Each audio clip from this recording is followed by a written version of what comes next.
उस रात मैंने रोका नहीं उसे। हाँ, वो झगड़े थम ही नहीं रहे थे। वही झगड़े जिसमें मैं उसे रोकने की कोशिश करता था और उसकी आंखों में जाने की जिद थी। वही झगड़े जो हर बार मेरी सेल्फ रिस्पेक्ट को दांव पर लगा के मैं उसके आगे झुक जाया करता था और उसे हर बार सिर्फ मैं ही गलत लगता था और वो कभी भूले से भी माफ़ी मांग लेती थी तो सिर्फ पल भर के लिए ही। उसके बाद फिर वही सब।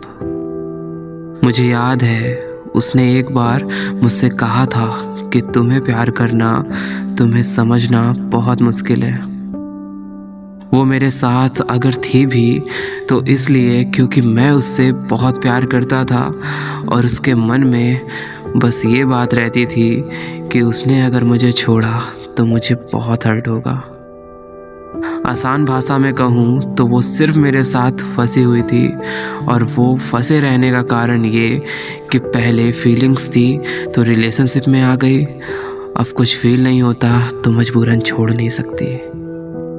मैं एक ऐसी सिचुएशन में था जहाँ मेरी रगों में उस शख्स के लिए प्यार दौड़ रहा है और वो बहाने ढूंढ रही थी मुझसे दूर होने का।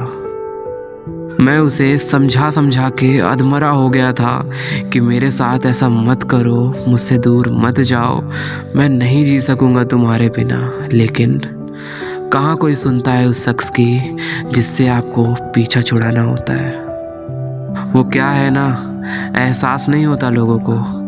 किसी से पागलों की तरह प्यार करो और वो आपसे दूर होने के बारे में सिर्फ सोचे ही नहीं बल्कि कोशिशें भी करे। कोई बात नहीं, भगवान ना करे जो मेरे साथ हुआ वो हो कभी उनके साथ भी। लेकिन उस रात हद के पार हो गए थे हालात और मैं खुद को रोक नहीं पाया।